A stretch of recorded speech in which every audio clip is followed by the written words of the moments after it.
Or shot fire, officer down, shot fire, officer down. Got a city officer down, shot fire.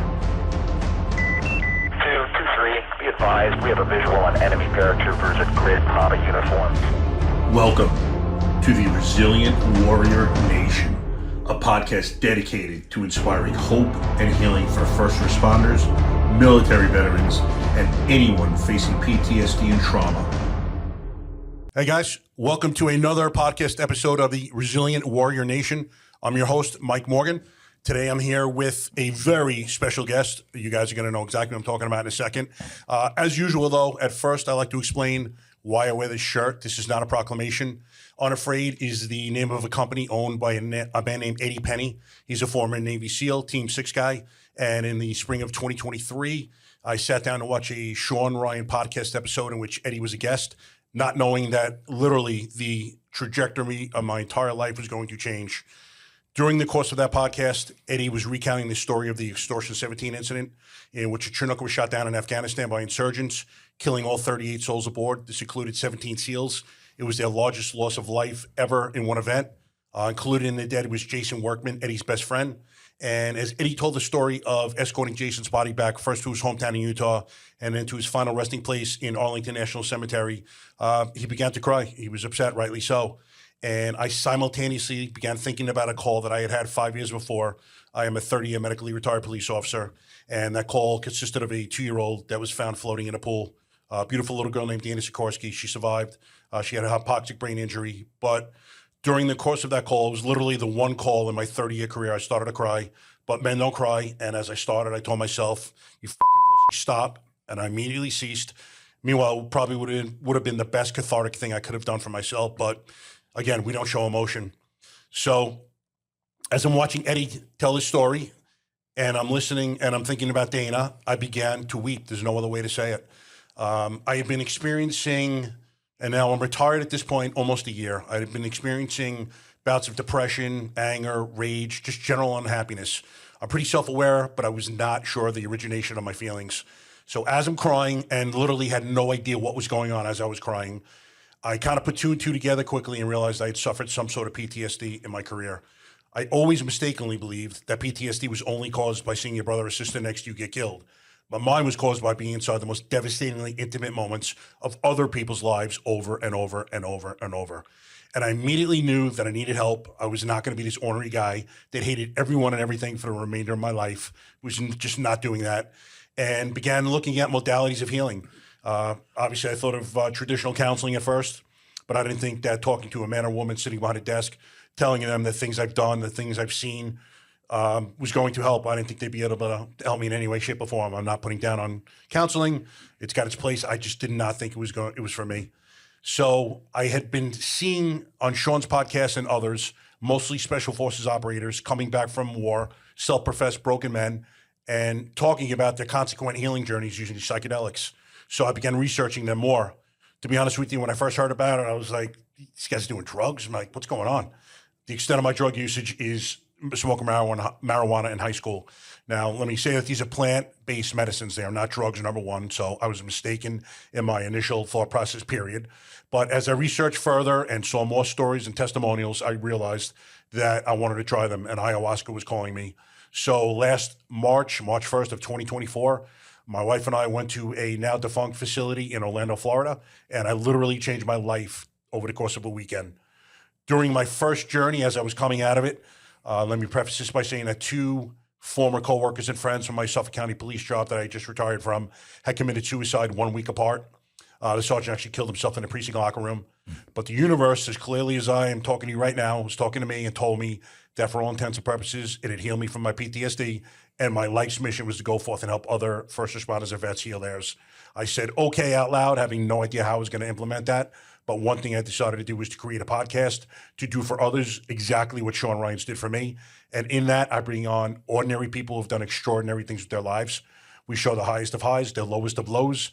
And my hopes is that you men and women who are going through it can identify with them. You gain some hope and inspiration, and you raise your hand to be helped. Because once you do that, there is help everywhere, I promise you. But no one is coming to save you. That is message number one. So in that vein, let me introduce my next guest. He's probably going to look familiar to you guys. He has been on my podcast prior. I was on his. We befriended each other about a year and a half ago. I had a man named Brian Sims who runs Project Rebirth. I was texting him, asking him how I could kind of get involved in his community. And he asked me if I knew a guy named Whiz Buckley. I said, nope. And he told me to check out his Instagram profile. I did. I'm going to read you his bio in a second, but I was quite impressed. And I reached out to Whiz, and we've become friends ever since. He's just an incredible man. You'll hear about what he's done, what he continues to do to this day. And all he wants to do is help others. It is a beautiful, noble purpose that he's got in his life. And, we could all learn a lot from what Whiz has done. So let me introduce my next guest. He is Whiz Buckley. He is someone who truly embodies service, leadership, and transformation. Matt is a decorated Navy Top Gun FA-18 fighter pilot who flew combat missions for 15 years before taking his skills from the cockpit to the boardroom, becoming a C-level executive and successful entrepreneur. But what makes Whiz stand out isn't just his military or business success, it's his mission. He founded the No Fallen Heroes Foundation, a nonprofit dedicated to helping veterans, first responders, and their families heal from the invisible wounds of trauma through innovative psychedelic-assisted therapy. He also leads Sacred Warrior Fellowship, a faith-based community focused on mental health, connection, and rediscovering purpose. Whiz is an international best-selling author, the host of the top-ranked Max Afterburner podcast, and the only keynote speaker in the world who could take you up in a real fighter jet with every flight helping fund life-saving healing for those who have sacrificed for us. He's here today to talk leadership, purpose, psychedelics, and how we can better show up for the heroes who risk everything to protect our freedom. Whiz, welcome to the show, brother. Great Thanks, man. Again. Good to see you, brother. Absolutely. Always a pleasure. Yeah. The indomitable. I want to meet that guy. That guy, I think I'm robbing a village somewhere of an idiot, man. So in hindsight, that's just the power of God, right? Poor kid from South Jersey, South Philadelphia. There's no way in hell I could have projected where I'd be to be sitting here today, man. So I appreciate it. Thanks for having me. Today's episode is brought to you by Cutting Edge Testosterone Therapy, a veteran-owned, family-run clinic led by a retired first responder. At Cutting Edge, they help men and women rebuild strength, focus, and vitality through advanced hormone therapy, peptides, and performance-based weight management. Whether you've served your country, your community, or your family, Cutting Edge helps you get your edge back safely, professionally, and with people who understand what service takes out of you. Cutting Edge offers individualized care with no monthly fees or contracts. Learn more at cuttingedgetestosteronetherapy.com. Cutting Edge Testosterone Therapy, built by those who serve for those who still do. I mean, it's just incredible what you've done. And it's funny because you always use the self-deprecating humor. Most of us do to kind of, push down the accolades, but they are 100% well-deserved. And, what boggles my mind is that you served, you realized that you needed help, you got help, but you not only kind of went into the sunset and did your own thing because you're successful at business, could have done whatever you wanted. You literally turn around, make a pivot and say, I'm going to help others. And to me, that is a beautiful, noble thing. And it's just everything I need to know about you as a man. And to be honest with you, I keep thanking the universe for the caliber of people that have been and continue to be brought into my life from when I started this healing journey. It blows me away. It blows me away that I'm here talking to you, Amen. That I'm doing this, that I get to text you when I want, you answer immediately. Like, I'm friends with a man of this caliber. It blows me away. And please, don't diminish that because it's unbelievable. I appreciate that, man. I think, based on my experiences in my life, I'm trying to be the person that I needed at different points in my life, right? Just like as a police officer, you run out of a fire, go back in and grab somebody, go pick somebody up. Carcillo, he turned me on to a group called My Morning Jacket, and they have a great song. The more you give, the more you get. Tell it to the world. So it really feels, helping people and putting the ladder down is part of my healing. When you see the look on somebody's face, like you've seen that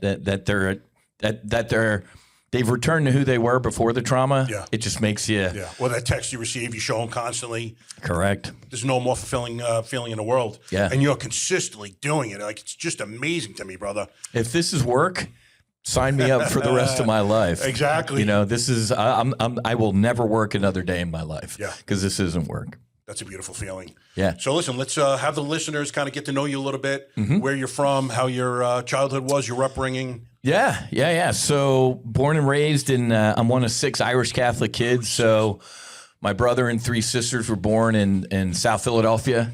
And then my parents jumped on the Garden State, the expressway, and went down to Margate. And my little sister and I were born. So I'll say South Jersey, South Philly, because a lot of family from that area. Typical Irish Catholic family, 6 kids. I was an altar boy. We made the Pope look Jewish. I mean, a couple services, coat and tie, Catholic schools. And I was terrified of God. Why?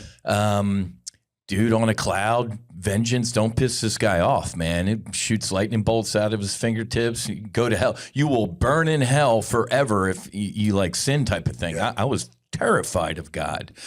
And then, sadly, I was sexually abused as a kid. And then my beautiful sister, Monica, she was right in the middle. She was a freshman at Villanova. Just outside of Philadelphia, and she was killed by a drunk driver. My condolences again. It was a hand grenade in our family. I'll never forget hearing my father scream at the top of his lungs when my brother called. Right, so my brother and John, and then Marilyn and Monica, they were all at a fraternity party at Villanova off campus, and my brother and my sister Marilyn said, "Hey, we're heading back to campus. Do you want to ride?" And Monica said, "No, I'm gonna go with these guys." Right? Makes all the difference, doesn't it? So that was just it was horrible. I just, I lost my parents that night too. Right. They were just never the same. My dad, he died years later of a broken heart. Yeah. I remember sitting on the couch with my dad watching my 2 boys, Matthew and Jack, playing when they were little. And he knew what I was talking about because I looked at him and I just said, "How'd you do it?" And he looked at me and he said, "I had you." Wow. He said, "When they lowered her into the ground, I wanted to jump in there with her, but I had you." So he died of a broken heart, I'm convinced. So that was just this hand grenade in my childhood. I went to an all-boys Catholic high school. Thanks, Mom and Dad. I almost dodged that bullet, man. Jesus, God. And there was a co-ed Catholic high school close to us, but my parents said, "No, you're going to the all." But I'm like, Dad knew the deal. yeah, he wasn't that dumb. No distractions. I played sports in high school. I'd miss the bus in the afternoon. My dad would pick me up, and in between St. Augustine Prep and our home was the cemetery. And he stopped every day. Wow. He got out of that car every day, and he cried. So it was a tough environment, not the best childhood. So what do most people do with bad childhoods? Let's go in the military. So we don't realize the amount that go into service, whether it's military or first responders, for several reasons. A lot of kids with trauma end up going into law enforcement, fire, military, all sorts of stuff to escape or to help others, or there's a lot of different reasons. And then, man, I was a political science major. I thought I was an idiot, so I snuck in and got selected to fly fighters for the Navy. And man, just what an incredible experience. Did 2 deployments, one on Lincoln, one on Kitty Hawk. Flew over Iraq. I'll be honest, though, I don't call myself a combat veteran. I mean, I was up at 30,000 feet in air conditioning. There were guys down at 3 feet. The scariest part of my missions was landing aboard the boat after the mission. Imagine. You told me about the forces that are exerted on your body, both on takeoff and landing. Can you just kind of tell the audience? Yeah, if you're sitting in your driveway in your car, imagine a crane taking you up to the 2nd story and dropping you. That's the equivalent force. It's a car crash, just like a professional football player, man. So I've had hundreds of crashes in my life. Wow. And the catapult shot, you go from 0 to 200 miles an hour in a second and a half. So your brain's getting jarred around. And then I would fight the jet on the edge of consciousness, right? So when you pull G's, the blood's leaving your head, right? So you wear the, lack of a better word, skinny jeans, like a G suit that inflates. So these things inflate on your legs and your ab to squeeze your legs and your abs to force the blood back up into your head. So I would literally fight the jet on the edge of consciousness on gray out. Like my vision would go. I'd still know I'm flying. I'm right on the edge of unconsciousness. There's no way that's good for you, exactly. Right? I remember, landing aboard the boat one day after, I'm full of sweat and drenched, catapult shot, landing aboard the boat, dogfight, and 27-year-old kid. And I'm like on top of the world. And I'll never forget my flight surgeon, like in the ready room when I walked in. He's like, he was shaking his head, kind of chuckling. He goes, man, you guys have no idea what this is doing to you. Enjoy it now type of thing. And I kind of laughed with him. Man, in hindsight, that wasn't a funny laugh. That was man, these poor guys. He knew. Yeah, right? They all know. So along the way, before I even did my first cruise to Iraq, you got to do workups, right? You got to get ready to go. Go land aboard the boat for a month. Then you go up to Fallon and drop bombs in the desert for a month. Wait, you forgot how to land aboard the boat. Go back out there. So you're actually gone more getting ready to go than when you're actually gone, right? So during workups, we lost 8. Holy shit. 8 aviators, man. We haven't even turned west to go to Iraq across the Pacific.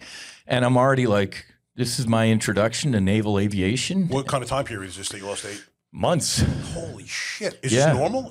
Or were you guys? No. Wow. It was like the first time in naval history a battle group or a carrier group had been ordered into port to stand down. Like, what the hell is going on? And each one of them had their own, like a close buddy of mine took a Tomcat to Nashville to see his parents, right? You need some flight time. You grab the jet and you go see your family. That's awesome. Stacy Bates, great. Just the nicest guy, man. Him and his backseater. So they go to Nashville, hanging out with the parents the weekend, and he's getting ready to leave. So, of course, his family's out there in the neighborhood, come out to watch him in his Tomcat. So he takes off. There's an overcast. Takes off, stays like right at runway level. Gear and flaps up to accelerate, just like the Blue Angels do. It's called a low transition. He gets to the fence straight up. Looks really cool. Well, he goes straight up into the clouds. And he doesn't break out of the clouds. He's going straight up in clouds, just kind of looking at his instruments. And he goes to level off. But instead of leveling off, he gets vertigo. He's going straight down.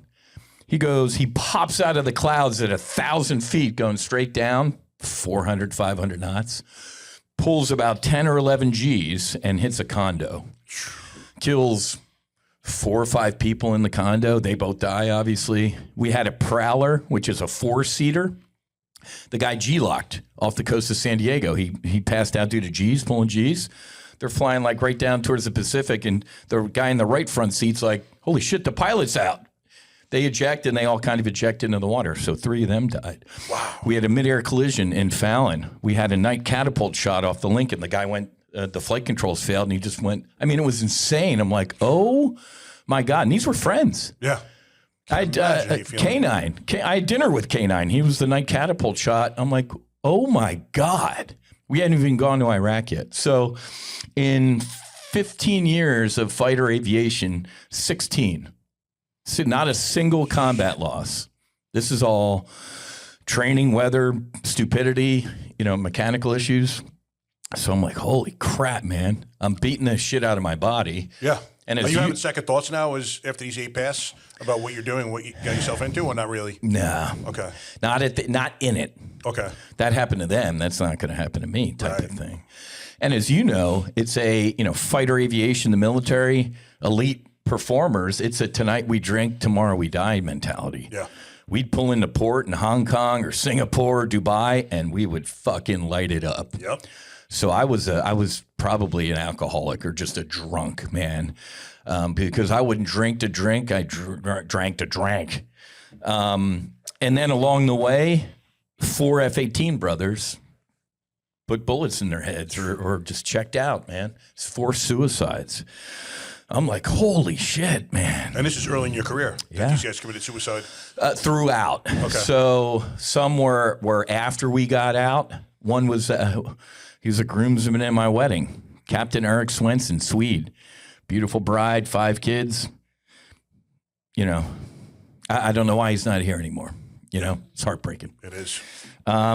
So that all sucked. And then I had a brief airline career. The morning of September 11th, I was packing for my first trip for American Airlines. Wow. Susie's like, better come look at the TV.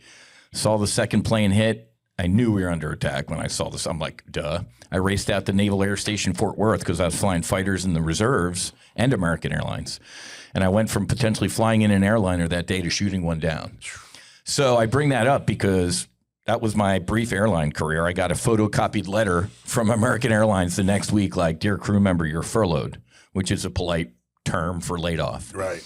So when I was on active duty, I didn't join the military to get rich. I taught myself how to trade, right? You know, one of those guys like stocks and options and stuff like that. So after getting furloughed from American, I'm like, I got a bride. I got my young son, Matthew. I'm like, shit, what am I going to do here? Yeah. Thank God the reserves got a ton of money. We were getting ready to go to war. So my reserve squadron, I became a reserve bum. I did as much as I could to pay the mortgage. But I popped up on the radar of a Wall Street firm in the Chicago Board of Trade. How'd they find out about you? I did a consulting event for them. Okay. I was working for a company called Afterburner. It was a bunch of military guys. We go into companies and show them how we plan and debrief as fighter pilots. And I did an event for them. And on the briefing call, they're like, well, we're an options company, and here's what options are. I'm like, I know what options are. I got a, Amazon Strangle on right now. They're like, what? So I hung out with them for the weekend. And the guy that owned the firm was a guy from Jersey, my age, and his wife, too. They called me like Monday morning after I landed from that weekend. They're like, when do you start? Wow. And I'm like, what? Wall Street? That's crazy. I said, I wouldn't even know what to do. And they said, we find good people, we hire them, and we figure it out. Nice. And I'll never forget this, man, because I was making the decision whether to go stay military or go back active duty and all sorts of stuff. And I'll never forget, I asked my dad, and he said, I told him, I said, Dad, I've never seen this many zeros in my life. And he's like, it ain't all about the money, Matthew. I'm like, Smart. You know what you're talking about. He died, I think, a month or two later. Wow. When I was actually supposed to fly up with Susie to go house hunt and meet all the partners and stuff. How old was Dad when he passed? 2005. How old was he? Oh, he was 65. Wow, young man. Strong as an ox. Damn. He died getting on a treadmill in the garage. Heart attack. He'd come home from work. My mom would make dinner. He'd change into his workout clothes and he'd work out. My mom was making dinner. Like, he was taking a while. She went out there and he was dead. Wow. Widowmaker. He broke his nose, which means when he fell, if you fall, you put your hands out. So he wasn't even bracing. He was dead before he hit the ground. 65. Strong as an ox. Yeah. So that was devastating. I'm making this big fork in the road to go to Wall Street. My dad's like, I'll never forget that. And man, he couldn't have nailed it any better. So Chicago, I'm still flying for the reserves. Okay. So we're living in Chicago. I'm flying home every once in a while to try and stay current in the airplane. So I became who I used to make fun of. When I lived in Fort Worth, Yep. All the guys who lived in Denver, all the airline guys who would fly in to try and stay current, I'm like, don't kill me today. You suck. You're not current in the airplane. I became that guy. But I bring that up because in one organization, I'm with people. I have a mission. I trust these people with my life, or they're not part of that organization. They're gone. Yeah. I'm in a Wall Street firm now. It's fucking money. Dog eat dog world. These guys, I'm not kidding. Some of these people would push their own mother in front of a bus for a buck. It sucked. Yep. Drugs, alcohol, it was, so I'm drifting. I had already drifted away from my God, my beautiful bride, my kids. I was lost, man. Fucking money. It was disgusting. And what's Susie kind of telling you at this point? Like, are you aware from her perspective that you're kind of going down a yeah. She saw it. She was warning about it, but you know, I'm type A. You don't know what you're talking about. Look at this house we're in. You know, biggest house ever, and you know, just obscene. And of course, in hindsight, she was clearly right. Yep. So that sucked. We got out of there before it was too late, 3 years, and then made it down here, thank God. But still, I was disconnected, man, from her, my God, my kids. And then I fell into a South Florida trap like you read about, man. Really? On the I-95, you know, when it says welcome to Florida, they need a billboard of me. Like, don't be this guy. I got to South Florida. Still the drugs, the alcohol, and man, I made some bad decisions, personal decisions, bad relationship, just an absolute horror. And my beautiful, she's a saint. I do not deserve that woman. And she stuck with me through it. I was at the bottom, man. I was circling the drain. Okay. Couple dark nights of the soul, bathroom floor. Any suicidal ideology? Yeah, oh God, yeah. Okay. The only reason I'm here is because of the faces of my children. Really? And my bride. Yep.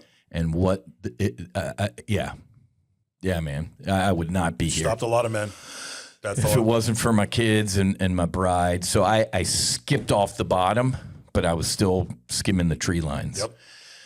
And then in 2020, that's when Swede, my groomsman at my wedding, one of my best friends, killed himself. And I had done extremely well in the COVID market crash. I had a buddy in the White House. He was a loop, a military aide. Okay.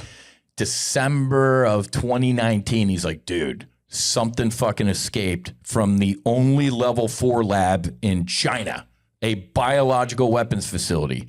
They're tearing up the highways around the city. They're sending in the army to build mobile crematoriums. Really? Oh, yeah.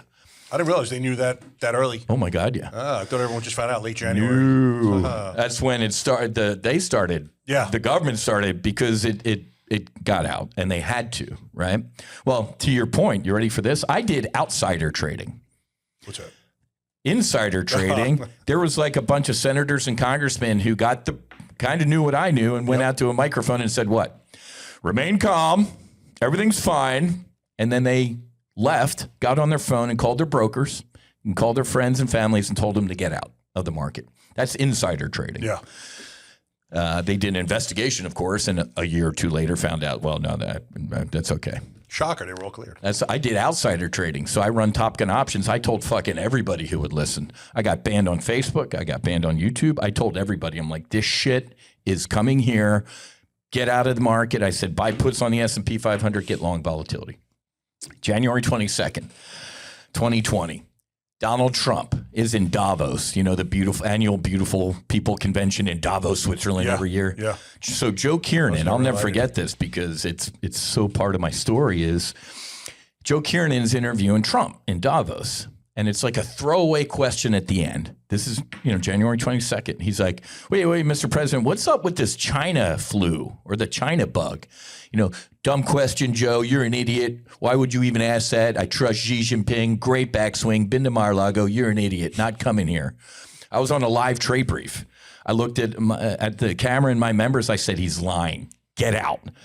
I bring this up because we made $2.5 million in like 3 weeks trading.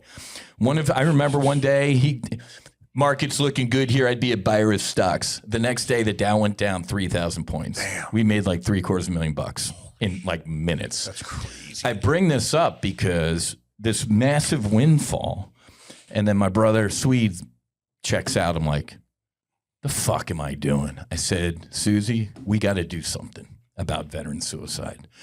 My dad, just like he said, it's never about the money. Yeah. He had, just because he's your dad, right? He's so smart. He's like, somebody's always got a bigger boat, Matthew. If you can't be happy on the boat you're on, you're going to be miserable. Yep. And you're not a pharaoh, right? They're not going to put money in your casket and let you take it to the, across the the Nile to the other world, man. So I'm like, let's start a nonprofit. Let's try and end veteran suicide. But I'll never forget, like, standing there in the whiteboard going, how do you keep a guy from killing himself? Mm-hmm. Help him pay the rent, write a resume, buy a suit, lost. And then a buddy of mine's like, hey, man, there's a group of vets that go down to Mexico and they do psychedelic assisted therapy. And I looked into it, and it was a foundation, and I had raised, Susie and I had put a lot of money into the foundation to get it airborne. Okay. All that crap. This is No Fallen Heroes Foundation. Yeah. Well, you ready for this? It was called Top Gun Fighter Foundation originally. Okay. Very, big marketing department. Top Gun Fighter Foundation. And so we gave a big donation to the foundation who was kind of doing this treatment. And they said, hey, there's a really cool group going in a couple weeks. Would you want to try this? And I'm like, man, go to Mexico and do drugs with Navy SEALs? Sign me up. I had no idea what I was getting into. Had you been thinking about journeying yourself prior to them asking, or not really? Never. Really? Never heard. Had you heard about? You didn't even hear about it. This Psychedelics, man. Okay. You jump off the roof. Yeah. I hook, line, and sinker to. I'm a Nancy Reagan kid in the '80s. Just say no. Yeah, same thought process. LSD fries your brains. Hippies do mushrooms, and they hallucinate. I'm like, fucking psychedelics. Are you insane? I'm my house right now. Exactly. And look at me today. So. They're like, yeah, Marcus Luttrell is going. Everybody, Marcus Luttrell, lone survivor, the movie, the book, and then Jared Taylor, JT from Black Rifle Coffee, and then another teammate of Marcus, JJ, and then an NFL player's going too. I'm like, fuck, man, what a motley crew, but fuck yeah, sign me up, man. I went and, just giving you the Cliff Notes, 40 years of therapy in 14 hours. It's crazy, isn't it? Easily. So we sat with, and I don't call them medicines anymore, they're sacraments. Yeah. This is, I sat with the sacrament of ibogaine, and a couple days later, 5-MeO DMT.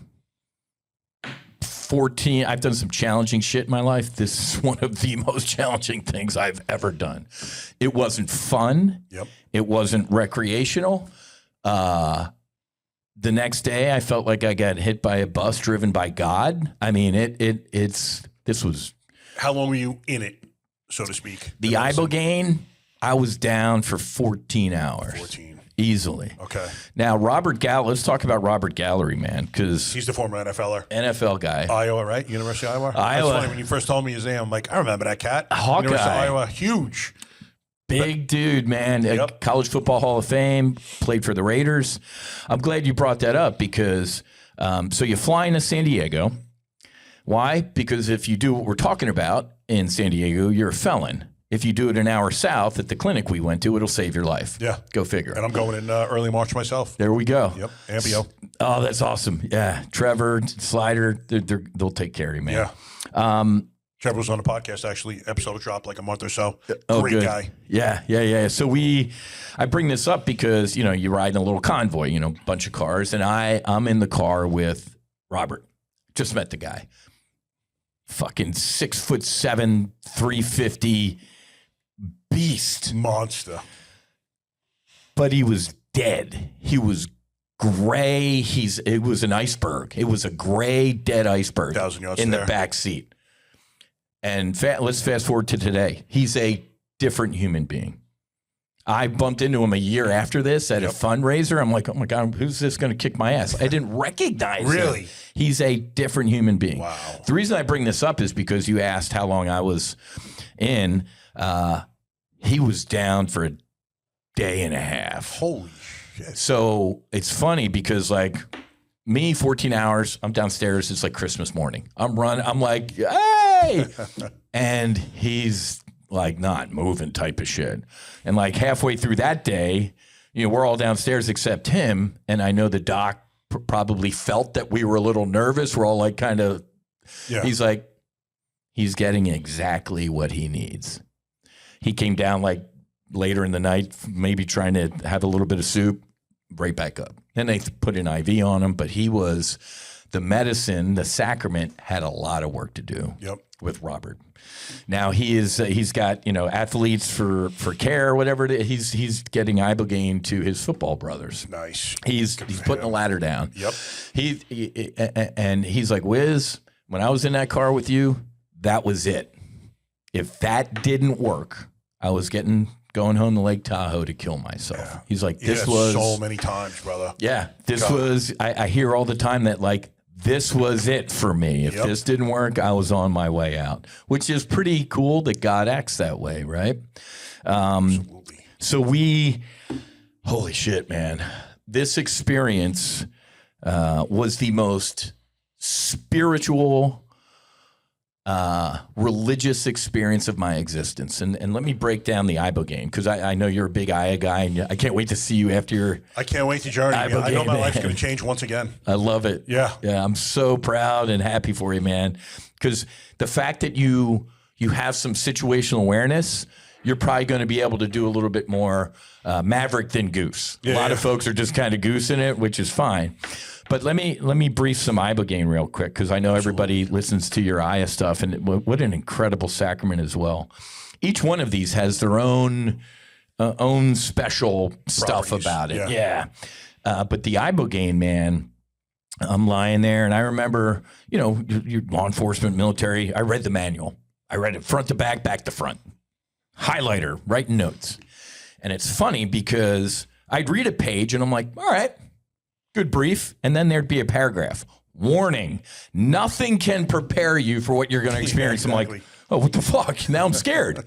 Read another page. Well, okay, all right, I'm back. That same paragraph, like warning, nothing. I'm like, what do you? I got it though. Like the next day, I remember telling Doc, I'm like, I get what that meant. Like, I felt prepared, but nothing can prepare you. Yep. So I, read all the manual stuff like that. And in the manual, it's like, ibogaine, the onset could feel like buzzing. I'm like, okay, bees, whatever. So I'm telling you, man, take the sacrament like 20, 30 minutes later, eye shades on. I'm in my one man. man. These capsules that you guys take? Yeah, these were ibogaine in a couple capsules. Okay. And I'm buzzing. And I'm like, eye shades up to look at my hands. I'm like, am I shaking? No, I'm steady as a rock, man. Eye shades back down. It was like, you're old enough, the old TVs, man. It was static. The sacrament went in my body and was tuning me in. Once it hit the right frequency, the whole thing started, man. Wow. The first, I don't know if I could break up into halves, but I'll at least say halves. The first half, I got home. I told Susie, never have to travel again a day in my life. She's like, why? I'm like, I saw everything. Of course, she laughed. I'm like, it's not funny. Yeah. I saw, you name it, I saw it. From this planet to infinity. She's like, oh my God, of course she hadn't done this yet. And she gets it now, but she's like, I remember the look on her face like, what happened to my husband? Who are you? And what happened to my husband? When I tell people the universe and I was speaking, they're like, yeah, okay, bro. Yeah, okay. So it was the most incredible tour of everything. And I just remember being in awe. Like, I didn't know so much beauty existed. I just didn't see it. But man, I saw it. And after that tour, it kind of ended, and I'm in space, not like scary space, but just like beautiful. And I got this message of, and I made you. Like, I could not get over how incredibly beautiful and special all of that was. And then all of a sudden it was like, and then there's you. Yeah. I'm like, whoever made all that thought it needed me. And I'm telling you, man, all of a sudden the brightest, whitest light was right there. It was like brighter than the sun, but I could look at it. It didn't hurt my eyes. And man, I felt it. It was just emanating the bliss, love, compassion.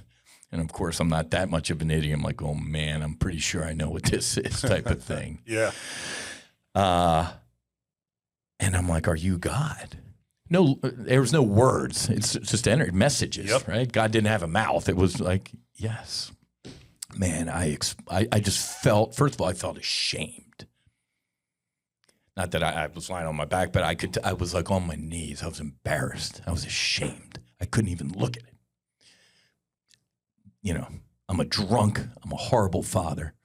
I'm a horrible human being. I don't even deserve to be like in this presence. And I'll never forget. And he said, Matthew, I don't make imperfect things. I got all that. Now let me show you what you can do, type of thing. I'm like, oh, and with a, not that he had hands, but with a wave of whatever, it was gone. It was gone. 100-pound pack I've been carrying for most of my life was dropped. Amazing. It was gone. And it's funny because I got into this loop with God for a little bit. I said, well, where you been? And it was very loving. I took it as a poke, but it was very loving. He said, I have always been. Where have you been, my son? I'm like, oh, man. And I'm like, okay, but hold on. Who made you? Very loving, had all the patience in the world. He said, I have always been, and I will always be. And I'm like, that doesn't make any sense.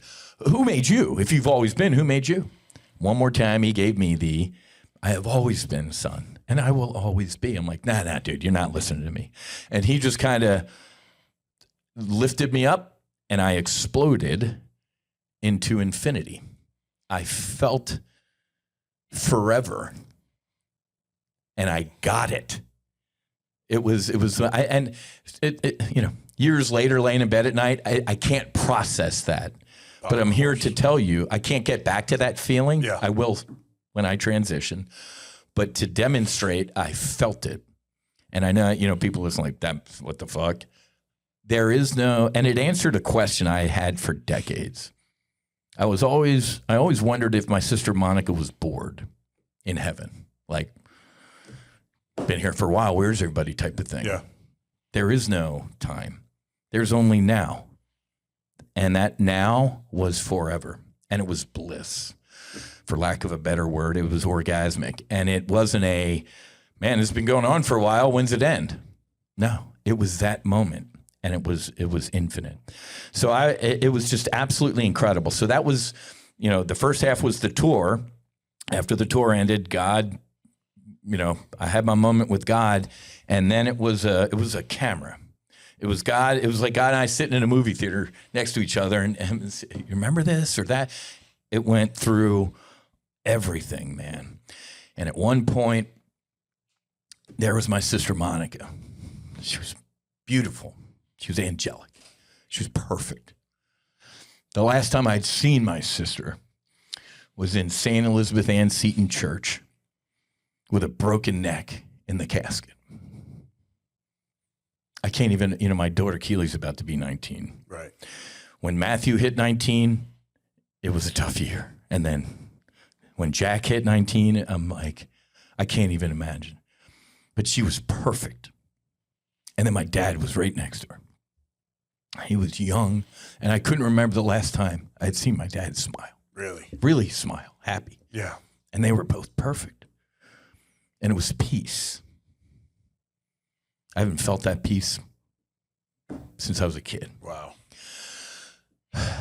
And then they started to leave, and it was a horror. I was screaming, don't leave me again. Don't go. And they came back. And they smiled, and they started to leave again, but I followed them this time. And they went into everything.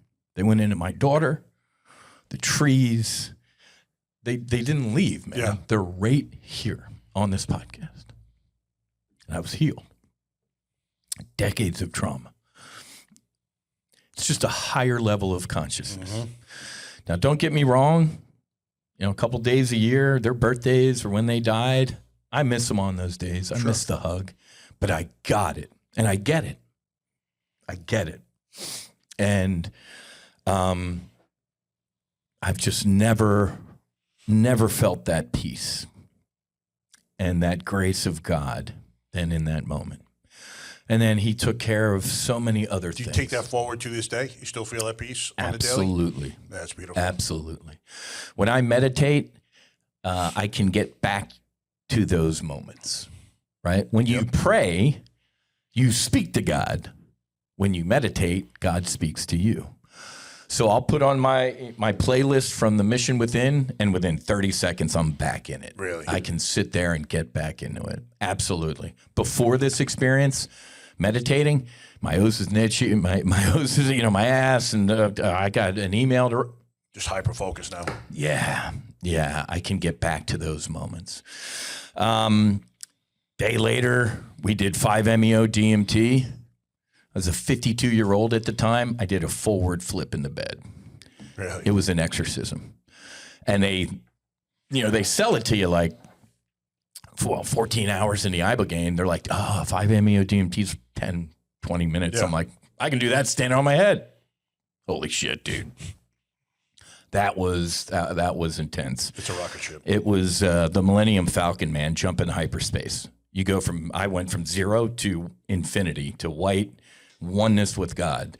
If the Ibogaine was God hanging out with me, type of thing, the 5-MeO DMT was oneness with God. It was Christ consciousness. It was, I can't explain it other than we are all, that's why these sacraments are still legal. They can turn warriors into peacemakers. Yeah. We are all one, man. Every atom in your body, my body, we have this piece of God in us, man. Yep. And when he said, "Let there be light," and there ain't no us, them. We're killing each other technically. Exactly. I mean, when the guy said, "That you do to the least of my brothers, you do unto me," he wasn't lying. Yep. We're all the same family. So the 5-MeO DMT is its own debrief, man. But anyway, so I got home from this trip and I said, this is how we're going to end veteran suicide. So at the time, the foundation that I went with was only helping Navy SEALs. And I got to go because I made a nice donation. Yep. So I'm like, you know what, Susie? I'm embarrassed. I'm not a combat veteran. I ain't going to call myself that. I said, why don't we go Big Tent? Let's change the name. No Fallen Heroes Foundation. And we're going to help all veterans. And nobody was helping the pilot side of the fence, right? It was a lot of the ground guys, but I'm like, all the trauma you and No one even thinks of the pilots, to be honest with you. Everyone thinks you guys are 30,000 feet above. You don't see anything. You're not intimately involved with anything. You're not seeing death up close. Yeah. Nothing could be further from the truth. Number one, you have these personal relationships with these guys. And, when they're going through this stuff, obviously, and unfortunately they're dying, it's trauma upon trauma heaped upon you.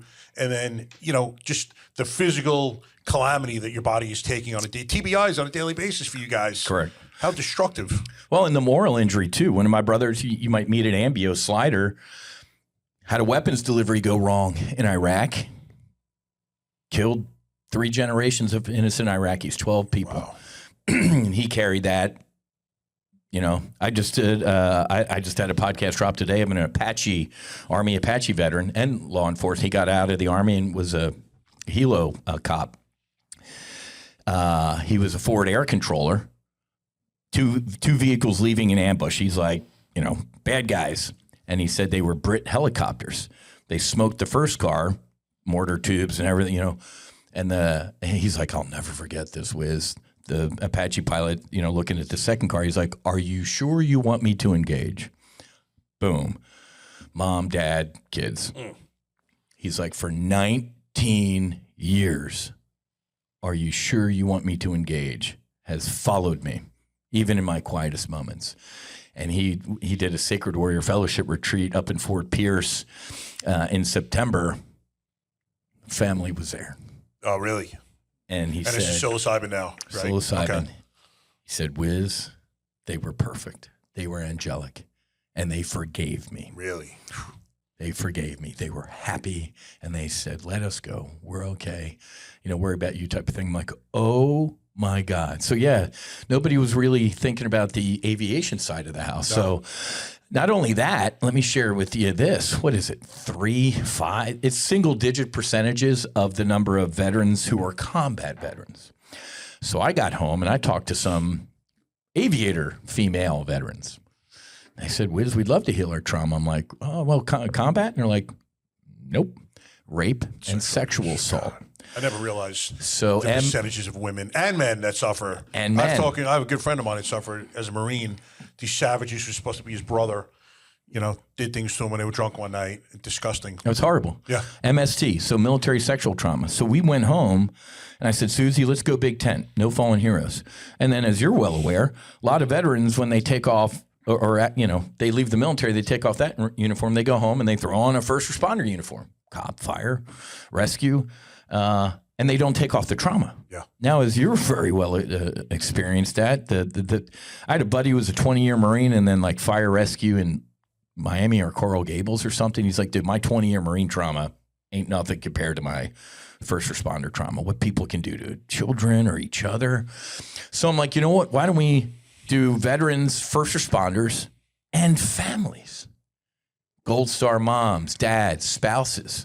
I mean, Susie, her 99.9% of her trauma is Whiz induced. Yeah. They're the ones who suffer the most. We bring it home to them. That's exactly right. So she and I, we renamed the foundation. We started No Fallen Heroes. So for the first 2-3 years, we were doing retreats in Costa Rica and Mexico. But man, it would infuriate me getting on an airliner to fly to another country to heal these people who incurred trauma serving this one. Right. Of course. So thanks to the voters at the time in the great states of Oregon and Colorado, we started doing retreats out there.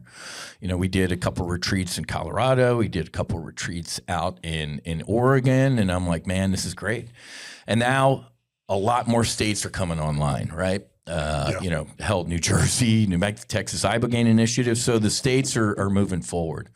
But about when was it? In May of this year, I fired a tweet at the Secretary of Veterans Affairs, man, kind of tugging on Superman's cape, like, let's go. What are we doing?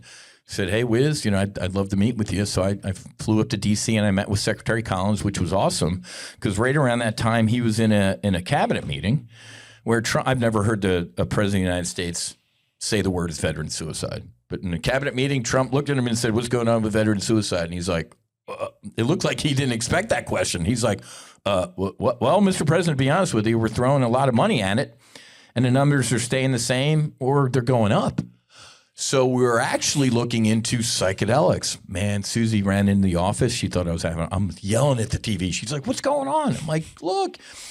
And he said there are nonprofits out there doing some interesting work with psychedelics. We got to look into it and test them and everything like that. But it shows some promise. I'm like, let's fucking go. So I was super bullish on that. Of course. And now I'm medium. RFK Jr., 4 months ago. Why do I know it's 4 months ago? Because I'm counting. 4 months ago, he said, I want psychedelics in the hands of veterans who need them in the next 12 months. Tick, tock. What are we doing? I mean, what do you think the holdup is? Money? Lobbyists for the pharmaceutical 3 years ago, I was in a congressman's office who shall remain nameless, who said, Whiz, I love what you're doing. I'm like, all right. He said, well, you're going to have a problem with the big pharma and the alcohol and tobacco folks. I'm like, are you fucking kidding me? So the Biden administration, you barely heard shit. Yeah. And I thought Democrats were already there. Hippies, Malabeads, drug rugs, anti-war. I was wrong. They're the ones who pro-war, love Ukraine. And they're in bed with big pharma, the COVID crap. So so the Republicans now. Wait a minute, this can help veterans? Shit, they're actually the pro-law and order. Republicans are the ones that are actually like, well, hell, if it's helping these folks, why don't we do it? So I was super bullish. Now I'm medium. J.D. Vance was on Joe Rogan when he was a senator before he was vice president. And Rogan gave him a, 10, 15-minute brief. And to his credit, he's like, well, man, I'm a Marine. I didn't know about this stuff. Yeah, I remember that. Then Pete Hegseth was on Sean Ryan before he was nominated to be SecDef. He's like, well, I haven't done it. But, Sean Ryan went to, I think, Ambio. Yeah. And Pete's like, hey, man, I haven't done it. But all my bros who have said it saved and changed their life. And then RFK Jr., obviously, extremely pro-psychedelic. So we have the vice president SecDef now, and HHS, and then Trump's FDA commissioner could not be more pro-psychedelics. The last FDA commissioner under Biden slammed MDMA. So a lot of good. Yeah. What the fuck? Yeah. But, and, you know, I told Secretary Collins this, you know, I'm like, man, enough with the studies, okay, bro? These have been used for thousands and thousands of years. Yep. You go to a medicine woman in the middle of the Amazon and ask her about a phase 3 trial or what a beaker is or a lab coat, and she's going to laugh at you. Yeah. So we can multitask. We can build an airplane in flight. Because I looked at him, I said, vouchers. If a veteran comes out of pocket, their own pocket to go do this stuff, cut him a check, man. Don't pay the retreat center since it's a Schedule I drug. Figure out the law. But can't you reimburse a guy? Here's my receipt, man. I came out of pocket $5,000 to go do this. Pay me back. But bro, there's workarounds if you want to do so. So this infuriated me. Another congressman who I was pitching him on the veteran suicide numbers.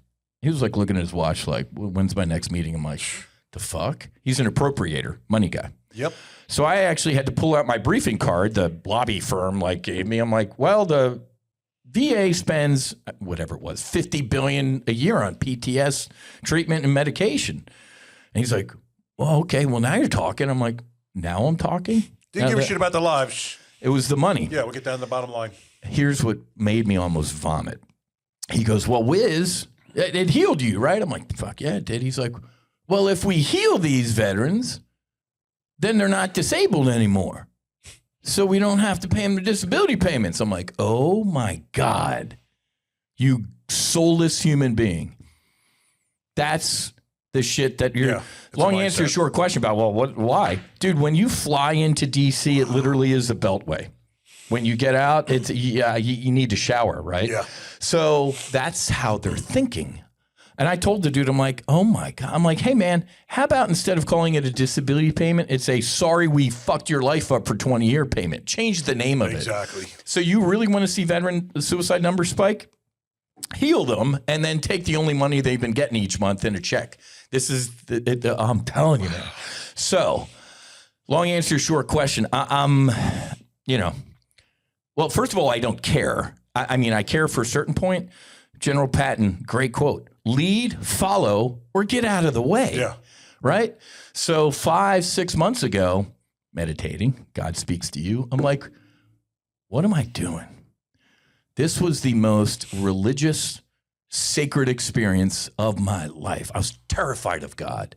I had direct experience with God. I'm like, this was a sacrament.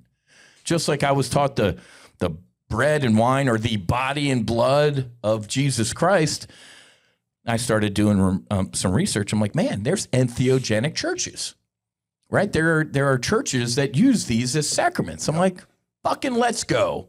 I defended this country for 15 years. Now I'm going to exercise the Constitution, the First Amendment. Yeah.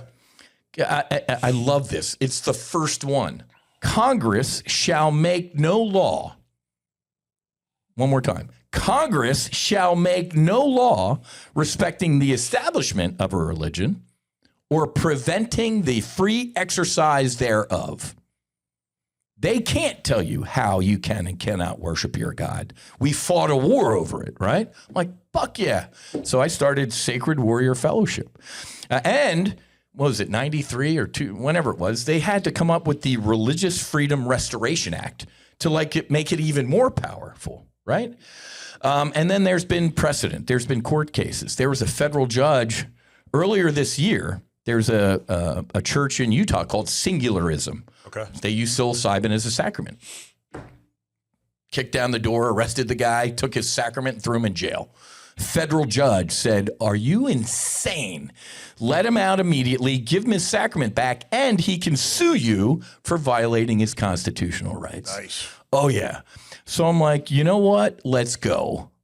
So we started, it's called Sacred Warrior Fellowship, and it's up in Fort Pierce. We have a beautiful 5-acre property. Yeah, I've been there. Gorgeous. Yeah. And it's we use these in sacraments. And it's so funny, man, because as a recovering Catholic, I'm taking a bunch of flack and, heathen. Oh, of course. Folks, you don't need anybody to get between you and God.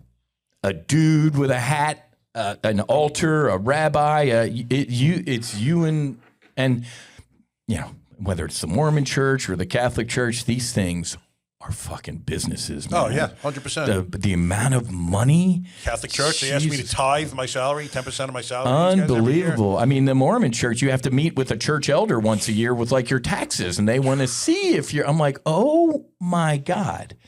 And, I don't want to disparage other religions. That's not what I'm here to do. But if Tom Cruise can believe in Xenu in a spaceship and that's a religion, I'm pretty sure me helping somebody reconnect with God is constitutionally protected. So if it ain't, fucking perp walk me. Governor DeSantis, if you're listening, I invite you to arrest me and raid a healing retreat. We'd never have to do another fundraiser in our life. If you send in the cops, man. I'd be honored to, because I was up at Harvard Law School a couple weeks ago. There's an interesting trip. There's no way in hell you could have told me that someday in the future you'd be at Harvard Law School talking about this. You'd be hard-pressed to find yourself in that seat. No way. So tell us about that trip. That was amazing to see pictures of you. Yeah, at Harvard Law School. Harvard Law, there's no way in hell I could have projected into my future that I'd be sitting at Harvard Law, but it was, there was Harvard Law School people there was FDA people, there was Harvard Divinity School people, so the religious, school. And it was pretty special because a bunch of the Harvard, you know me, man, when I get on a rant, I'm in it. Oh, yeah. And after one of them, a bunch of the attorneys are like, wow, you'd be the perfect plaintiff in a RFRA, Religious Freedom Restoration Act lawsuit against the government. I'm like, what? That shouldn't be needed. Yeah. What are you talking about? A law? I'm not no, I'm good. I'm going to keep healing and leading with my heart. I ain't in the mood to be suing the government. And obviously when I did all my research, so if the government decides, first of all, they have to have a compelling interest. You probably know all these big words from law enforcement, right? If the government has a compelling interest to look into your religion, and I get it. If you start a religion in this country that's like human sacrifices, okay, right? Or, whatever. Yeah, if you're harming something else. Yeah, you're harming others or harming, yourself, I got it. But that's a high bar, a compelling interest. The government needs to jump into your religion. There's a very high bar and precedent. And the other thing is that if they do need to poke around your religion, they need to use the least restrictive means. And that's why the singularism guy, the psilocybin church, the federal judge was like, are you insane? Did you even read the law? Up at Harvard Law School, I'm like, man, I'm a political science major, former Navy fighter pilot. I ain't doing any of this shit. I just went on my rants up there and they're like, wow, you'd be perfect to, litigate this. I'm like, fuck that, man. Now, if they arrest me, exactly. Game on. Yeah. Fuck it. I'd love to please. Yeah. I'll be that guy. But anyway, so yeah, we're pressing forward with our First Amendment freedoms, man. And there's precedents. There's a Native American church that got busted. And they're like, last time we checked, we were here first. Yeah, exactly. And second of all, we've been using this stuff to connect with our great spirit, kiss our ass. So the Supreme Court ruled for them. And there's been recent court rulings of other stuff. So entheogenic churches are on the rise, right? Because again, as a recovering Catholic, man, I don't need a dude to stand between me and God. Yeah. And it's interesting because the more of this that I do, the less that I actually need. You are the medicine. Exactly. You are the Everything's sacrament. Inside you. Exactly. That's exactly right. Entheogen, that's the word, entheogen, to bring forth the God that's within, the divinity inside of you. When we do a retreat, we got a retreat coming up this weekend. We got nine folks. I'll just do a little facilitator dose of the sacrament. And I'm good. Yeah. So it's not like you need to do this all the time, or because you got to do the work. That's more important than the medicine itself. Yeah, exactly. So it's putting in the work. So so Sacred Warrior Fellowship, Entheogenic Church here in Florida. And yeah, if anybody's interested, sacredwarriorfellowship.com. And we do civilians too. And our civilians help, offset, the veterans, the expenses for the veterans. So just so excited. And it's so funny because, I'll catch grief from some people on, social media or something like that. Like, oh, new age, religion. Sure. It ain't new age. It actually predates Christianity. Yeah. In Greece or, the medicine women, they would make these things and you'd be able to communicate with source on your own. Organized religion comes in. You're a witch, and first of all, you're a woman, so now you're a second-class citizen. The dudes are in charge, and if you do that stuff in private, you're a witch, and we're going to kill you. Exactly. We'll burn you. So, organized religion to me is a little bit of a third rail. So same with me. Yeah. So my religion is I can help you, and I'm going to get out of the way. I don't need to. You commune with God directly on your own. So let me ask you a question. This is up here. I mean, ask this often. People ask me, and you tell me how you answer them in terms of psilocybin and ibogaine, which you journey with. 5-DMT, I think, is a little bit different. They'll ask me, which is the more effective medicine? How do you answer that question? Impossible. Yeah. Everybody. So when I got home from my ibogaine experience, and I briefed Susie on this, 2 months later, she's like, you know what? Maybe I should go, sit with something to help me out. Because like I said, her trauma is kind of me induced. She went and did psilocybin and 5-MeO-DMT. Okay. Her psilocybin experience, she'll tell you, it was like your ibogaine, right? So these sacraments will give you what you need. Yeah. You might not get what you want. What I wanted this. Yep. You're going to definitely get what you need. So I'm not a sacrament grader. I can explain each one of them, but man, I've seen people do incredible healing with psilocybin. Right. One and done. I've seen the same thing with ibogaine. So I've seen people heal with ketamine, right? Yeah. So it's a tough thing, and that's why I hesitate sometimes sharing my experience, because there's no way in hell you're going to have an experience similar to mine. Yourself, experience to experience, is going to be completely different. Totally exactly. Different. But if you're just asking a generic question, for me, ibogaine was internal. It was me and God hanging and healing and stuff. My psilocybin experiences have been external. Universe, nature, connectivity, like incredibly powerful, external. Ibogaine was 101. Right. It was a little bit more internal and goddish, and psilocybin was external. Okay. For me, I've heard people say the exact opposite. So it depends. Yeah, yeah. Listen, if you are thinking about one of them, just do any of them would be my advice. The one you feel most calling you. Exactly. If you have to go by monetary standards, ibogaine is going to be the highest, probably followed by ayahuasca and maybe psilocybin third. They're close to. But ibogaine is administered by medical professionals as a doctor, so there are a lot more costs associated. Correct. And it's a longer experience. You there? Correct me if I'm wrong. Like it's a Monday through Thursday or Monday through Friday. Yeah, hell, some places are 8 days, 7 days. It depends. Yeah, it really does. Coming up is going to be Monday through Friday. Mm-hmm. We leave on Friday, so something like that. Yeah. But listen, we were just talking about something very interesting off air. Rick Dobbins of Mapes, who is like the godfather of psychedelics, conducted an experiment which blew my mind. I didn't know. I was not aware of it. So He was on Joe Rogan, and he said he was trying. The MAPS convention in June, July. That was in Denver. He got IDF veterans. These guys. It's Israeli Defense Forces. Yeah, if you guys don't know. IDF vets and Hamas terrorists, former Hamas terrorists. They did a retreat together.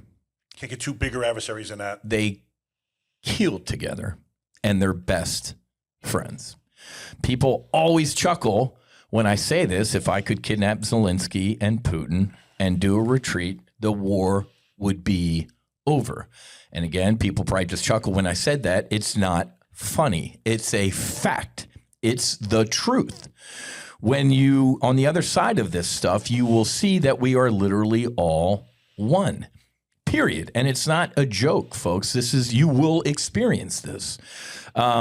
So he tried to bring these guys to the MAPS convention. and the Trump administration wouldn't give the Hamas guys visas, kind of proving the point that they have no idea what they're talking about, that these guys healed, and they're trying to spread that message, which is just absolutely incredible, to get two people who literally would stab each other in the throat and heal and say, hey, man, none of that was worth it. It's just incredible. It really is. And it brings to mind the dynamic of a typical healing weekend. Correct me if you think something different, but Friday, everyone gets there. I'll use a weekend. Friday, everyone gets there and they're absolute strangers. And if you're talking about first responders and military vets, usually hardened men and alpha males, and there's not a lot of interaction. Everyone's kind of weary. A little standoffish. Yeah, not sure what's going on. Not sure what to expect of medicine. Yeah. Man, by Sunday or whenever you're leaving, everyone's best friends. Correct. They're hugging. They're crying. They're telling each other the most deepest, darkest, intimate stories of their lives. Correct. Like they've known each other for the past length of their, the entirety of their lives. Like it's a beautiful thing to see. Yeah. Well, they did. Yeah. They realized, like, you know what? I have known you forever, right? And God said, I knew you before you were in the womb, type of thing. And like we talked about earlier, this is part of my healing too. When I'm holding space and I see these combat vets, these first responders releasing trauma, getting rid of stuff, man, it's just so powerful for the facilitators too, for the stewards, at Sacred Warrior Fellowship. But you're right. They show up standoffish and don't know what's going on, and they leave hugging and crying, and they're best friends. I still have our thread from Marcus JT from 4.5 years ago. We check in a couple times each week. I have about 30 threads on my phone right now from different retreats. They're all named different, and everybody, you will have squadron mates for the rest of your life, because they did. They were in a dogfight with you, man. They were in it. And it's so funny. It's a bond. It's a bond. People are like, there's no way that amount of healing happened in like a day. It is. It happens within hours. It's not even a full day. Exactly right. Yeah. First of all, there is no such thing as time. Yeah. When you're in it, construct. there ain't no. So anything can happen. And I one of my favorite books is it's called A Course in Miracles. There's something called the Holy Instant, where if God wants something, it can happen instantaneously. But it's funny because these journeys to me are like court cases. You're not going to have a 1-minute journey. Stop drinking, you love your wife, go home. Well, that was quick. It's a hero's journey. Like, you're going to experience some incredible highs and lows in this thing. Yeah. It really is a death and a resurrection. I'm not one to use this phrase lightly, but I was born again. Me too. I say that in a non-religious sense. Absolutely, yeah. I in both, actually. I was born again and I was born again, because I had lost my faith for decades, and I reconnected with it. I was the prodigal son, and God was right there hanging out. Like, first of all, he knew I wasn't going to be lost forever, right? Oh, yeah. And Jesus saying, hey, man, I'll leave the other 99 sheep over here, so I will go after the one, right? And as I remind our first responders and our veterans, you're not broken. None of us are broken. We think we are. Exactly. Yeah, you might think you look it. You might feel it. Like I said, God does not make imperfect things. Underneath all this crap, you're perfect. Yeah. Period. And God can help you on the outside stuff. And it's interesting. We were talking earlier. I want to share this because you have to want to heal. Yeah. After a year of no fallen heroes, I was in a bad place, because I was like, I'm trying to help all these people, and I'm failing. They're not healing quick enough, or this or that. I was it was bad. Really? So Susie and I, we went down to Costa Rica, and we sat with Iboga. And I'll never forget, God, again, appeared like, hey, what's going on, my son, type of thing. I'm like, I'm failing. I'm trying to heal all these people, and I am just failing you. And I'll never forget this, man. He said, Matthew, you can't heal anybody. That's my job, son. Keep doing what you're doing. Yeah. Carry them. Bring them to the push them. Drag them to the door. They have to want to walk through. Yep. And if they do, I got them, son. And another 100-pound backpack fell off me. I'm like, thanks. All right, I got it. Now I'm off to my next year. And it's the truth. It's funny because people are like, oh, are you a healer? I'm like, yeah. And guess what healers don't do? Heal. Healers don't heal anybody. We can show you the path. We can brief you. We can do all sorts of stuff. The only person that can heal you is you. Yeah. With God. So I love saying that, when people call themselves a healer, I smile because I'm like, I know exactly what they mean, because the next sentence is going to be, but I can't heal you. You're going to have to do it, right? So I'm a healer, and I don't heal. Yeah, it's the truth. Everything is within. Yeah. So how do you describe the difference between iboga and ibogaine experience? Ibogaine is visual. Man, it is. I remember going, whoever's doing this deserves an Oscar. Really? The production values are through the roof. Yep. It not 4K. It's like a trillion K. I mean, just, I'd see a rose and then all of a sudden infinite roses would appear. And I'm like, wow. Iboga to me was more messages. Okay. Downloads. Still kind of had some visions and stuff, but it was more messages, like broadcast. But ibogaine was, much more of a psychedelic component, the main, visual component. Yeah. The main difference between ibogaine and iboga is the delivery. Ibogaine, couple Tylenol caps, couple vitamin type of capsules. Iboga is a little fear factor-ish. It's sawdust, man. It is. Oh, it is. It's root bark. Yeah. Susie and I were sitting around the fire with other people, and the medicine man comes around and scoops. It's like, go to a carpenter's workshop and just grab it off the floor, man. It's dropped into your mouth, scoop, and you got a big jug of water because you're chewing this thing. Water turns into like a big matzo ball in your mouth, like big league chew. You got to get this thing down. I know, I'm making a face right now as you're explaining it. Yeah, it's it's a little acidic, it's a little earthy and root bark-ishy, but it's perfect. It's the delivery is, and I think I did 2 or 3 scoops or something like that. Wow. And it's, so iboga, again, I was more messaging. Other people were like my ibogaine, right? So again, it's, person to person. Yeah, we took Dr. Kristen Barnes, badass Tomcat. Yeah, I can't believe I didn't meet her at your Christmas party. You got to get her on your podcast, man, because she 7 deployments, brilliant mind. Yeah. Talk about an underachiever, Naval Academy grad, 7 deployments in the Tomcat, gets out and becomes a doctor, right? So we took her to Costa Rica, and she's like, Whiz, I was lying there, and I look up, and, big bright light, and then a bunch of people around me, like, looking down at me. I'm like, okay. And then I realized I was on an operating room table, and all of those people were my family members that have come before me and come after me. Wow. And they were taking the trauma and the bad crap out of me. Holy crap. She's like, I just laid there and I felt all of this stuff leaving me as my ancestors healed me. That's amazing. I'm like, wow. So she had uber visions where I'm getting the download from God. So it's just so hard, man. Yeah. Time-wise, is there a big difference? No, it's about the same. Okay. It can be 12 hours, 14 hours. When they close the ceremony down in Costa Rica at the sunrise, you go back to your room, you're still getting downloads, man. Yep. The rest of the day. I mean, they don't have breakfast or lunch because ain't nobody eating. And then around dinner time, you're kind of coming out of it. Okay. So yeah, it just depends. Ibogaine, definitely good for addiction too. I mean, psilocybin can help in iboga, but ibogaine has noribogaine, N-O-R ibogaine, which is the anti-addictive property of it. Like I was telling you, man, I was a fucking drinker. I couldn't, if I smelled alcohol up to a year after doing ibogaine once, it made me dry heave. It made me sick. Now I can have Were you drinking up until your journey? Oh my fuck yeah, dude! So no detoxing or anything like that?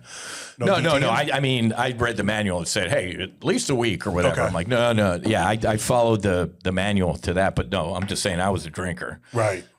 Destroyed alcohol. 5 years later, Susie and I having a ribeye or some pasta, I can have a glass of wine or 2. But old Whiz, a glass of wine or 2 was 2 bottles. Right. For me, not her. Gone. I can't. Now it's social. Like I'll have a glass of wine type of thing, and I still regret it. Like the next day, I'm like, okay, that was dumb. But no, dude, I was a drunk. Guys with porn addictions, heroin, you name the addiction. Hell, I'm a coffee fiend. I couldn't have. Susie's like, decaf? What are you doing? I'm like, I can't. Really? It destroyed everything in my life. I got a clean piece of paper. And what you do with that piece of paper is up to you. But man, alcohol, any sort of addiction, it's an addiction interrupter, right? What you do with it is up to you. Now, Dr. Mash, from Demerex, the Queen of Ibogaine can explain the math or the science. Right. Like 5-H2A receptors or whatever get clogged with addiction crap. And the Ibogaine, however it works, scrubs. So all your addiction crap will be given a break. And I always tell people, I'm like, if you go home to the same things that made you sick, either people or lifestyle stuff, you're gonna be in a dogfight. You're gonna be in it, and it's not gonna be fun for you. Yeah. So it gives you a break from those things. And there are guys, Rob O'Neill, the Bin Laden shooter, he had to do Ibogaine 3 times. Because so he got nothing the first 2, essentially? He did, but he went home to the things that made him sick. Okay. He was a drinker. And, so I think the way he tells, he's like, 3rd time was a charm. It like nuked everything. Nice. So, a lot of folks can be one and done. Some folks, it might take a couple rounds. Okay. But this isn't something you need to do the rest of your life. Right. None of these things are. Like I said, this weekend I'll probably take just a little to tune in. Definitely not a heroic dose or anything like that. But, as a facilitator of this stuff, I do an annual knock the rust off. Because whether it's Susie or I or our stewards, even though it's awesome to see people heal, dude, there's a lot of fucking energy moving. Oh, yeah. People that are, horrible trauma, letting go of stuff, you can take some of that on. Yeah. And all the sage and everything at the end of the ceremony in the world can't cure that. So every once in a while, I'll knock the rust off a little bit. But that's a gift, right? Old me, I wouldn't recognize the rust buildup or the ice on my wings, and I'd stall, and I'd probably crash. Now I can be like, nope, you're in it. Yeah, go clean the ice off the wings, dude. All right, I'm back. The awareness that you now have is incredible. You're so finely tuned into your mental state, physiological state, like everything. It's amazing to see. Yeah, people. I still have bad days, right? Yeah. It's life. You're not going to have. Yeah, I'm not flowing robes and have all the answers. If it was perfect, you wouldn't appreciate it because you got to have the bad with the good. The difference now is, old me. If I was having a bad day, it was a bad life. And not only was it a bad day for me, everybody was going to be having a fucking bad day with me. Now, I'm like, dude, it's a shitty day, not a shitty life, and no need to have everybody else involved. So I have my shitty days, but I'm not in them. Yeah. I can get out of me and look at me and go, dude, put some hot sauce on it. It's a shit sandwich. Eat it. The sun will rise tomorrow. God's with you. Let's go. Yep. I never had that situational awareness. Maybe as a child, but I lost it as an adult, So, you're still going to have your bad days. It just gives you a different way to reframe things. Yeah, exactly. Yeah, you live from a different perspective from that point on. Correct. Hopefully you learn to live a life of gratitude, and which I had to do myself. I sometimes would look at things I didn't have or things I didn't succeed at, and you wallow in that. Now I look at everything. If that happens, it's usually for a couple of minutes, and then I just think about all the good and concentrate on that because there was so much when you look at your life. Mm-hmm. It's incredible how much we have. Gratitude, man. Yep. Coming from a place of gratitude now instead of lack. Exactly. I was chasing money on Wall Street. I was chasing tail. I was chasing booze or highs. I got it. Yeah. I'm grateful now. I got a roof over my head. I got running water. Are you kidding me? I got a couple pets. I got my kids. I don't need anything. Yep. If you come from a place of gratitude, man, your life will change. Like Slider, the F-14 guy that had a weapons delivery go wrong. He said, Whiz, after he healed, he said, I can't believe I'm going to say this. I'm grateful for my suffering. It brought me to who I am today. Exactly. So if you can find gratitude in suffering, you're making money. Like if I'm in one of my shitty days, if I can go, you know what, God, thanks for this. Anyway, I'm like, I actually feel a little bit better. So Come from a place of gratitude, and your life will change. I guarantee you. And even if you are having a shitty day, just look up to the sky and go, what are you trying to teach me? Yeah, it's usually always a lesson to be learned. Sometimes you're not going to see it at first. Mine, when I went to that poor girl's house, 2-year-old that found floating in the pool, took me 5 years. But I realized that I was there for a reason. Had I not been there, I wouldn't be here right now. Amen. My life probably wouldn't have changed. That's exactly right. I actually wrote a 4-page letter to her family because they were so gracious. She ended up surviving. And at the time, she was bedridden. And to be honest with you, I had feelings of guilt for saving her. Then I had feelings of guilt for having that guilt.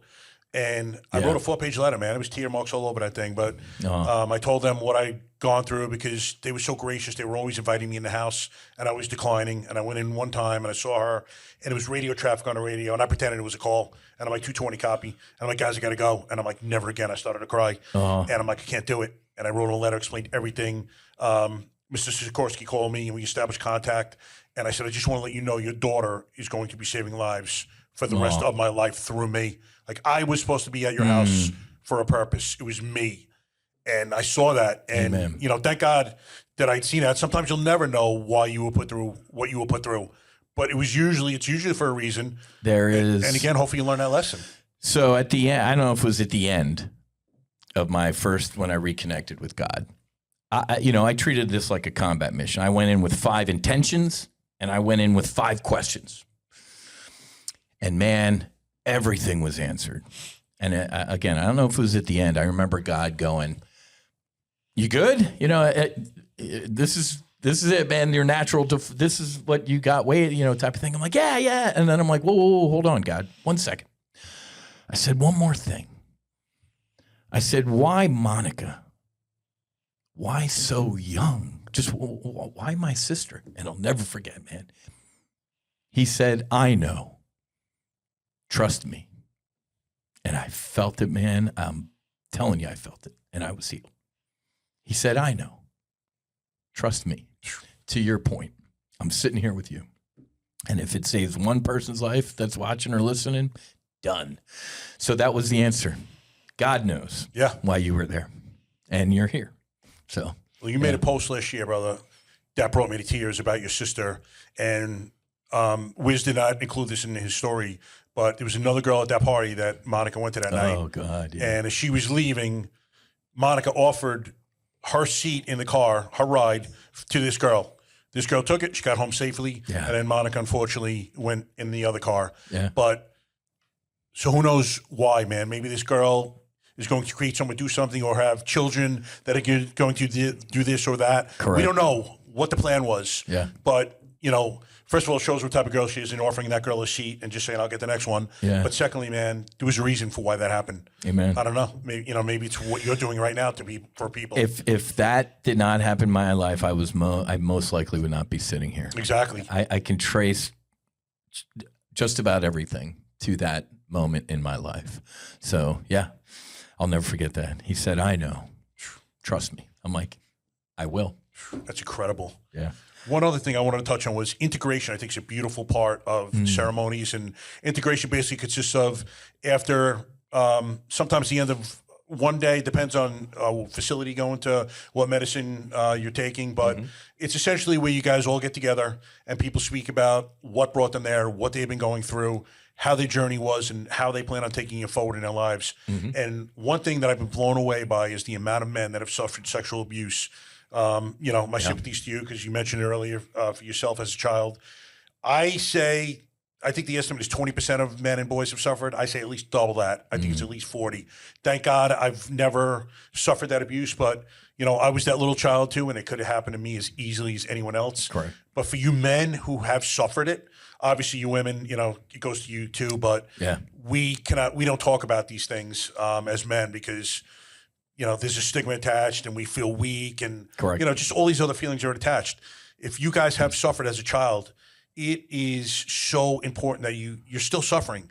If you haven't healed and processed that pain, I don't care how fierce you become. You could be the baddest motherfucker walking the face of the earth. But if you have that internally, you need to at some point deal with it. Yeah. So, that's also the power of these sacraments is that they go in and they clean. They take a white glove to the corners of your house. the shit that you don't even know you've been carrying. There was stuff that I ended up, I'm like, man, I didn't know. Yeah. There was things in my life that I thought were going to be really big that God's like, no. This, I'm like, whoa. Yeah. So you might be the baddest motherfucker in the planet because that happened to you. Exactly. Right. And it's a fortify yourself. Yeah. So yeah, these sacraments are very intuitive. They'll go in and do an inventory and go, all right, now we know where we need to go. Yeah. Exactly. And that's why you got to do the pre-work too. The integration's critical, but you got to come into this ain't, hey, I'm just going to go on this retreat, man, and see what happens. No, man, sit down, come up with your intentions, come up with what do you want to know, man? What do you want to get out of it? You know, come in armed instead of just, let me see what's going to happen. And you will, you know, you might be able to maverick it a little bit and fly.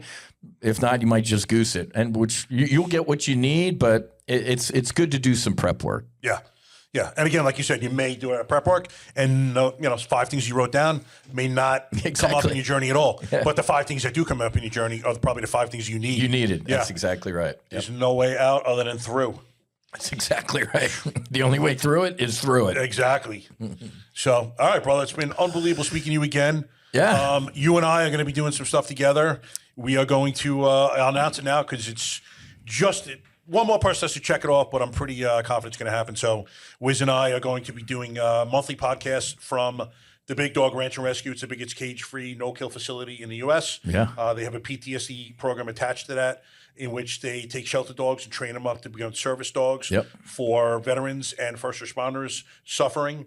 It's a beautiful place. It's a beautiful program.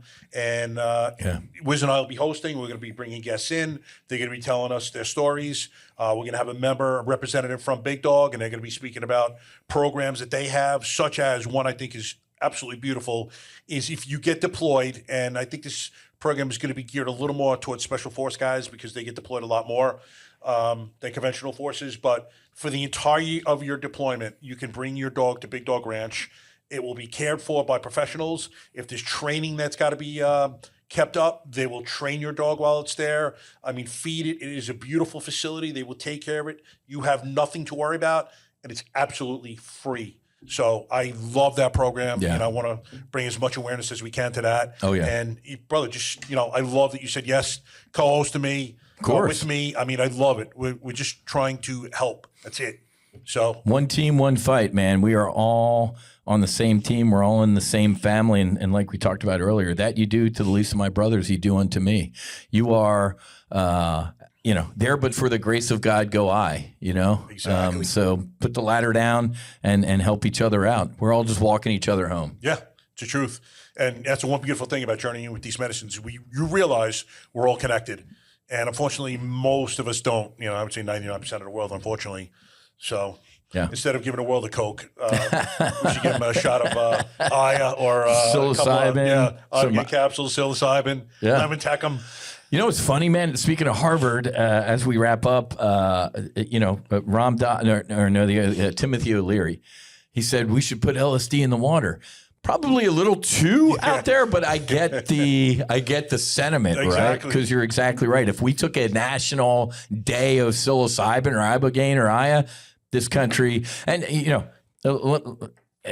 being a former police officer, prisoners, before you parole somebody, heal them. Yeah. Prison ain't doing it. They're making them worse. Exactly. People are like, did you just took prison? Yeah, I did. Show those people that they're not the bullshit and the crap. Show them that they are actually perfect inside. We should heal. Now you know why the Pope went and sat in prison with the guy that shot him and forgave him, right? So if people took responsibility for their healing in this country, it would be a much better place. We wouldn't see all these political divisions and turn it on the news and everybody hating each other. I'm like, oh my God, man, if everybody healed, the world would be a much better place. Oh, it's the truth. And I remember going through my first ayahuasca experience, and I was kind of looking around, and I was watching the volunteers, and I was talking about ayahuasca, and I'm like, I want to be more like these people. Like, this is strength. And I always equated strength with physical stature, actual strength, fighting ability, all that stuff. And maybe there's a place for it here, but in life, I'm like, I want to be more loving and empathetic and sympathetic and graceful, like they are. Yeah. And it was like granted, like one thing after another. It was just some things were taken off, some things were put onto me, and I literally just like transformed my soul over the course of 4 hours. You know, I understand when Whiz and I are talking, some of you have a journey and you're going to look at us like we're fucking nuts.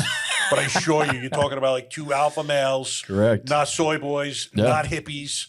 Although these hippies are kind of becoming more my people as time goes on, to be honest with you, man. Exactly. They're all about peace and love, man. Well, the first psychedelic revolution, what were the hippies, but the war on drugs, Nixon, they tarred and feathered these people, man. And the African Americans with weed. And now look at the second psychedelic revolution. First responders, veterans. You know, you and I don't think we're special, but if mom and pop walking down the street are like, wait a minute, this guy was a cop for 30 years, this guy was a fighter pilot, they healed with these things, maybe we should look into them. Yeah. So I think God said, all right, you didn't listen to the hippies the first time. Let me throw you some badass first responders and veterans. Maybe you'll listen to these guys. Yeah, guys I used to work with. Yeah. At first, I'm sure they're like, what? But now they're kind of coming around and they're listening to things I have to say, and they know me. Exactly. Like, I'm not that hippie. And listen, when we went to the facility to drink that Friday, I was looking around and it had a hippie vibe. And I'm like, baby, I'm out. Maybe we should get the fuck out of here. These aren't my people. And then by Sunday, they were my people. They're my people. Exactly. So you change your life with these things. I'm telling you guys. I love it. Yeah. That's awesome. Absolutely, bro. Listen, it was a pleasure talking to you once again, as usual. Yeah. If anyone wants to get in touch with you, please tell them. All the links will be in bio. Yeah. Go to sacredwarriorfellowship.com. We help civilians too. If you're a veteran, first responder, or family member, go to nofallenheroes.com and apply for a grant, a healing grant. I'm on Instagram, official Whiz Buckley, and then No Fallen Heroes and Sacred Warrior Fellowship are on Instagram as well. Awesome. Whiz, for people who don't know, what would be like the fee for a typical weekend where you're journeying with psilocybin? I think it's about $3 for a civilian and then $2 for the veterans. But we try and, through No Fallen Heroes, give the veterans and first responders grants. So that's why the civilians are a little bit more, because they put the ladder down to help our veterans heal. And is that one ceremony? That's multiple during the weekend? Well, we do hape. Okay. To ground, and also Sananga, the eye drop. So you do that first to get grounded, and then it's the psilocybin Saturday afternoon. So there's 3 technically sacraments, but the main one is the psilocybin. We're going to try and bring ibogaine as a sacrament the first quarter of next year. But as you alluded to, it's a significant investment. EKGs, magnesium drips. We have to have an ER doc and some nurses on staff for the church. So I'm never going to work a day in my life, but there's a lot of work going on. It's a huge undertaking. I might look like a duck on the surface, but there's a lot of shit going on underneath the water right now. So I'd love to, but a shout out to my brother, Justin Lepre, over in Austin, Texas. He runs the Illuminating Collective. He just did the first sacramental retreat with ibogaine in the United States. Oh, really? At his church in Austin. So nice. eight people did ibogaine under the First Amendment church banner. So I'm following my brother, Justin Lepre. You should talk to him. He's a great dude. Well, I'm going out to Austin December 18th. I'm doing a Zero Foxtrot podcast on the 19th. So I'll be there 18 and 19. So maybe I can hook up with him. Connect you with Justin. You got to meet him. He'd be a great guy to have on your podcast and vice versa. Yeah. Fantastic. Yeah, he's a good dude. Yeah. I've seen some of his stuff, so he's doing great work as well. Yeah. Yeah. It's as big as it is, the circle is quite small as well. Correct. Yeah. Well, we all know we're all one. Exactly. Yeah, exactly. And a rising tide lifts all boats. So that's why I support as many people as I can. Other foundations, other entheogenic churches, because we're all in the same boat, man. Yep. Yeah. Exactly. No, it's beautiful to see. All right, guys. I hope you like what you saw. If you do, please hit like and subscribe, and we'll see you soon. Or shot fire, officer down, shot fire, officer down. Got a city officer down, shot fire. 223, be advised, we have a visual on enemy paratroopers in grid Pama uniforms. Welcome to the Resilient Warrior Nation, a podcast dedicated to inspiring hope and healing for first responders, military veterans, and anyone facing PTSD and trauma.